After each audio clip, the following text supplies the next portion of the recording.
Hello, everybody, and welcome back to episode 37 of Gaming with Glare. This week's episode is going to be on Zephrys Glare for Wild Hearthstone. It's based on a list I was playing last year with some friends who liked Darkglare at the time. And it runs Darkglare, guys. So I think Darkglare is good again. I'm pretty low rank. And haven't played a whole lot of games with this version of the deck. It feels really, really good into aggro and pretty bad into control. And we can beat combo decks that rely on mana with Non-Zeph. So it's pretty tight to what it was last year. Unfortunately, there's not very many new cards that can make it in. The addition that I'm really enjoying. It's something that a buddy of mine last year had introduced me to, is to run Emerald Reaver and Mortal Coil, so you have more 1 health minions to kill off with the Mortal Coil. Allows you to run Mortal Coil. And then you draw more cards and it gets you to the Zephrys faster, the active Zephrys. So this list is really fun. If you guys have watched my YouTube videos on Painlock before, you know I love the deck. If you've watched my stream, you know I stream almost constantly, and a lot of what I stream is Painlock. So yeah, that's what we're gonna do today, and we're gonna hop right into a game. I want to showcase this version of the deck. I think it's quite powerful, and yeah, I hope you guys enjoy. Make sure you like, comment, subscribe, and I'll see you on Twitch tonight. I hope. Twitch.tv/glare. I'm also on Twitter, twitter.com/glare_hs. And I'll see you in a second in game number 1 of this video. Thanks again for stopping by. Alright, everybody, so we're hopping into game number 1. I wanted to say quickly, before we find a game, and as we're finding a game, that I also have a non-Zephrys version of the deck. It's a little spicier. I'm running Emerald Reaver, and also I believe I'm running Grim Rally and Enhance Mechano, so I can share that list in the description to the video. You can look in the description if you want the code to this list as well. I'll be linking both of those in the description to the video. Hopefully you guys can take the deck and have the success that I've been having with it. So we're against a Shaman. I don't like Zephrys. Most of the time you toss it and get it back later. I do like Emerald Reaver quite a bit. More so on the coin. I think this is a full toss. If we had the coin, I'd keep the Reaver, the G, but I don't think we can afford to keep anything here. So, we get a hand back that includes a Kobold Librarian, so we're pretty happy about that.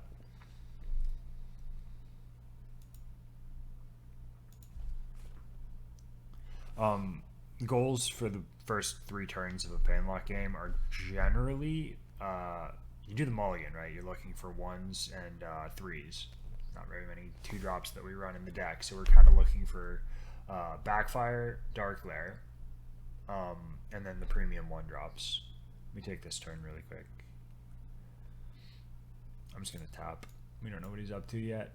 Yeah, you're looking for the premium 3-drops, which are Backfire, Darkglare, and you're looking for, with this list, Emerald Reaver, Kobold Librarian, Tour Guide. And then if you're in a matchup where you know you need the Broomstick, maybe you keep it, but that's kind of up in the air. And then matchup dependent, you might keep like a Non-Zeph if you know they're going to be Big Priest or something, and you know you need the goods to win the game. So we're going to do this.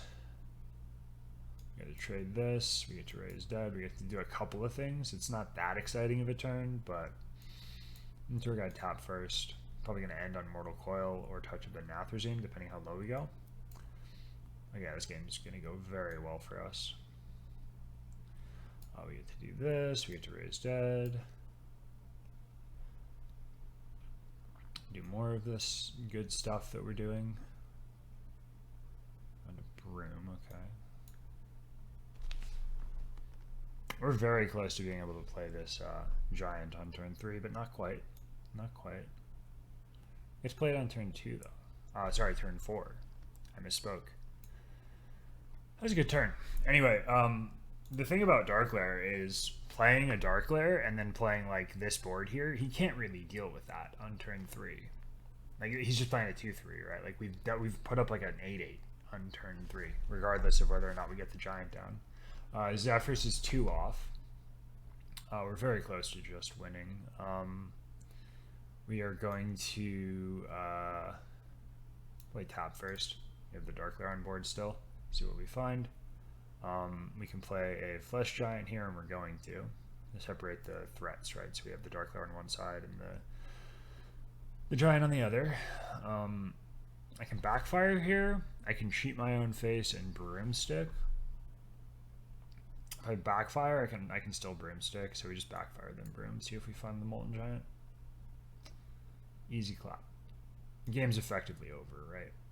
So we're gonna play the Giant sort of spread so that if he has like a parallel effect, we avoid losing to that, or like an adjacent effect. I mean, and we're gonna trade the. We've used both Raised Deads. Generally, it's good to trade the Flesh Giant if you have Raised Deads left, because sometimes you heal above 10 and then the Molten Giant's not playable. So you make it so he's more likely to kill the Flesh Giant than the Molten Giant, and then you win. Anyway, that was a pretty good turn. He's sitting over there playing like fair cards on 4 mana, and we're in possession of like an enormous board. So that's game 1. We got to see how the deck functions when we find a Darkglare. I'm kind of hoping we get to see in the next game maybe the deck having some trouble. The win rate's been good, but it hasn't been like incredible, right? Like I said, when you're going against control decks, it can be hard. Alright guys, so we're queuing up game number 2. We just kind of destroyed a Shaman. He didn't stand any chance. We got a Darkglare turn on 3 and then followed it up with stuff on turn 4, and he conceded. I think he conceded. We won, or he conceded on turn 5. It was a beautiful game. Beautiful. So Warlock, I assume Curse Warlock, and I assume the coin is a good thing in this matchup. Him having it speeds him up, us having it slows him down. You can keep Solarium if you have a bad hand. You either keep Solarium if you have a bad hand, or if you have like the absolute best hand ever. You're either keeping Solarium to look for like a Darkglare. You're feeding your Darkglare with Solarium on turn 4, say, if you have like the nuts, or you're trying to find a Broom. I think this is a full toss. Maybe keep the Mortal Coil, but we want a premium 1-drop. The Mortal Coil is just in case he's like Imp Warlock or something. We need to be reactive, but I've been seeing more like 40 card shenanigans. This is not a good hand. It's worse than our initial hand. This is where you see the strength of the player, I think, and it doesn't mean I'm going to do well here. It's just when you don't find a good hand, it can be kind of rough. Digging yourself out of a bad hand is not as hard with Painlock as it is with like Kingsbane Rogue. I've been seeing a little bit of Kingsbane Rogue being played, and if you can draw really badly with that deck, and there's not like, you can't just tap your way out of a situation, you know. Okay, he's playing Twisted Knowledge. This is a fun deck that the opponent's playing. We're in for a bit of a wild ride here, guys. He's playing Renathal and Twisted Knowledge. It's Value Town from the opponent. And we're just trying to smork. That's our way to win this matchup, is we just get some Giants. We get some Darkglares, we do the thing. Oh. Guys, I'm good at drawing Darkglare. Did you know, by the way, that it's easier to draw Darkglare when it's in your deck? And it's easier to draw your Darkglare if you have 30 cards. So you should put Darkglare in your deck and then run 30 cards and just run my list, okay? How's that sound? Why is he running Sketchy Stranger, dude? What are you up to over there? This guy's running a weird list. So we're going to kill off the 2-1. We might...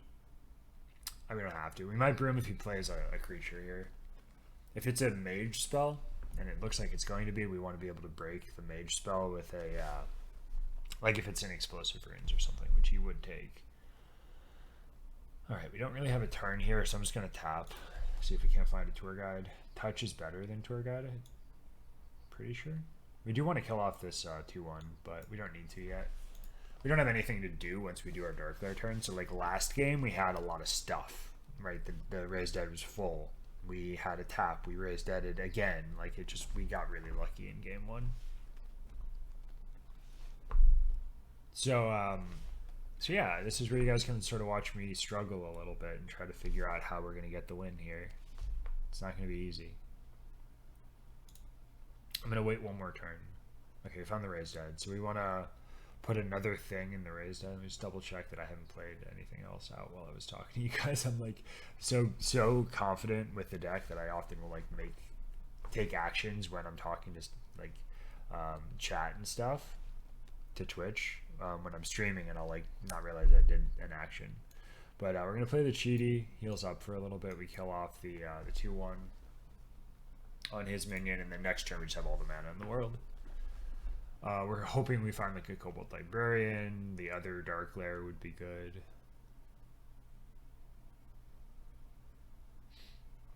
I think he's probably also playing Curse Warlock. Okay, so he taps last. We could have tapped first. Okay, so we attack here. Hopefully it's explosive. Wandering Monster's good too. Gives us targets to hit our creatures into. This could be a crazy turn. Do this. We go up to 8 cards. We can backfire here. I'm going to play, oh my god, Emerald Reaver. Oh my god. We have a turn 5 giant. That's pretty good. We're going to tap Tour Guide, or Tour Guide tap first, I mean. Okay, another backfire. So we're going to raise dead. See if we get, it's going to be the same thing. We just get an army of insects. We're an army of insects here, guys. We do this, and then we're going to cheat the 2/1. He's got a full clear, I bet. Or, sorry, the 4/1. I'm not cheating any of my own minions. So I was cheating a 2/1, I was cheating a 4/1. It was a pretty good turn. Siphon Soul. Alright. Did I squelch him yet? No, he stopped emoting. I'm surprised. He seemed like he was going to be emoting for the rest of the game. He probably should have killed the Darkglare, but he couldn't. He wasn't in a position where he was able to. So we just do this. Almost misclicked on the broomstick. That would have been bad. Zephrys ever? Any Zephrys gamers? Kind of need to kill my own stuff off.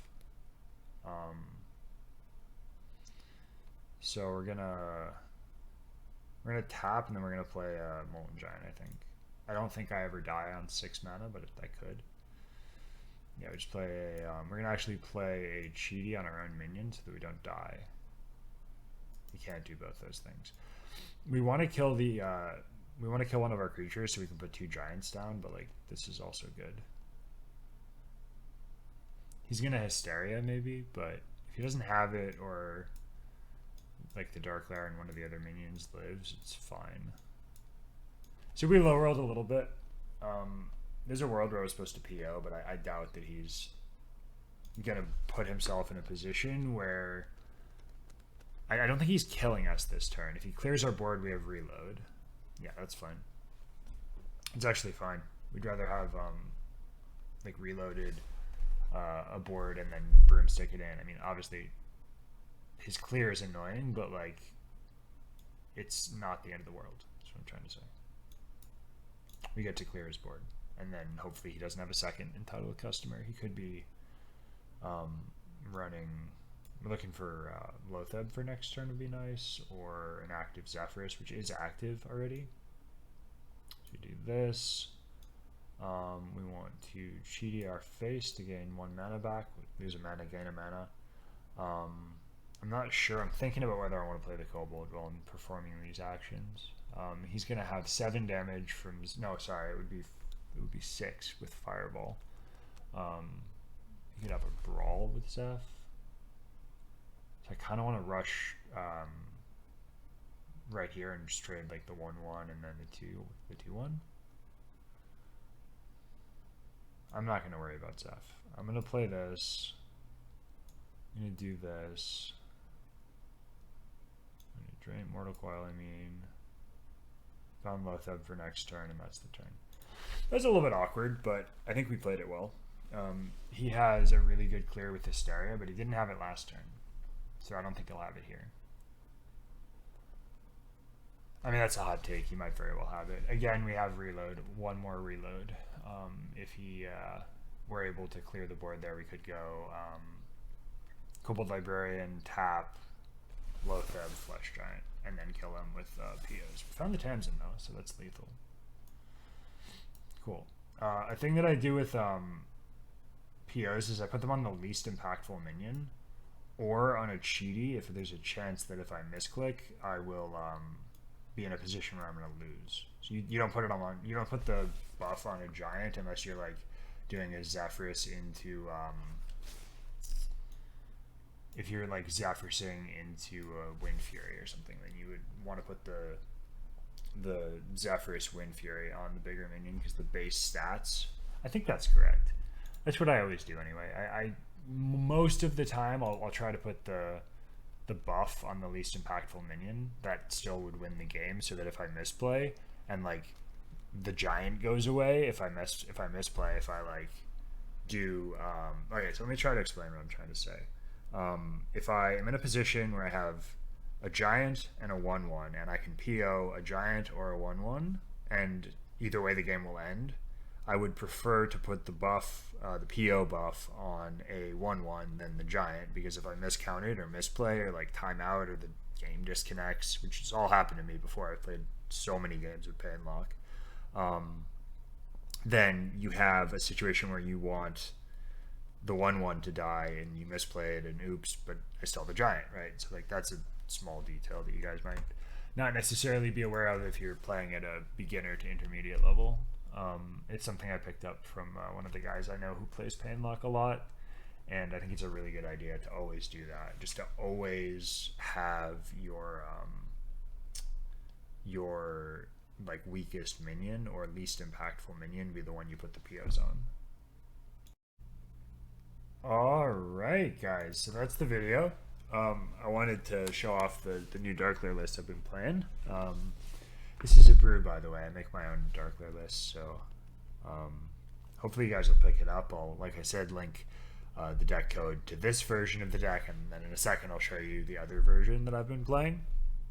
And I'll link both of those in the description of the video. So while you're on the while you're meandering down to the subscribe button, you can check out the deck codes for the decks that I've been playing on, or the one deck that I've been playing and the other version of this deck that I think is almost as good.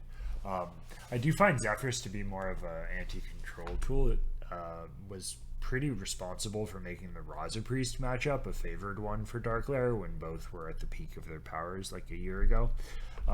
Anyway, this is the deck. If you want to look at the individual cards, again, you'll see the code in the description to the video.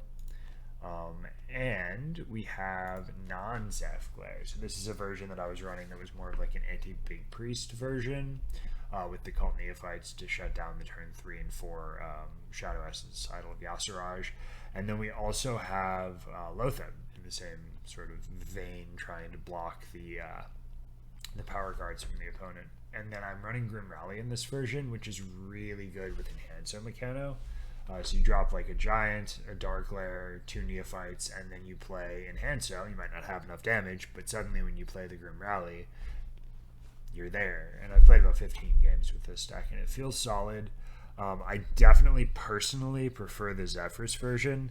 The Zeph version is probably a more intermediate to advanced level deck to actually play out. A lot of people who I interact with play it and are fine playing it, but if you guys are like new to the deck, or you want to learn maybe an easier version where you don't have to like know what Zeph is going to give you and play towards the outs that are available with Zeph that you might not even realize are available, if you want the sort of light version of my most recent Painlock list, I think this one here, this non-Zephrys Glare, is the way to go. So I hope you guys enjoyed the video, and I look forward to seeing you in my my Twitch. So I'll stream tonight from 10 p.m. to 2 a.m. like I do every night, except for Monday night I stream Magic the Gathering Arena at the same time, and Wednesday night I actually stream in the morning. So I'll stream Wednesday into Thursday. I stream at like 3 in the morning on Thursday because I got tournament prep up until 3 a.m. From 10 to 3 I usually do tournament prep. It's just my schedule with my my tournament team. So without further ado, I'm going to end the video. I'll have sort of a placard. They call it a title page in the editing software I use, but it'll be just my on Twitter and where you'll find me on Twitch.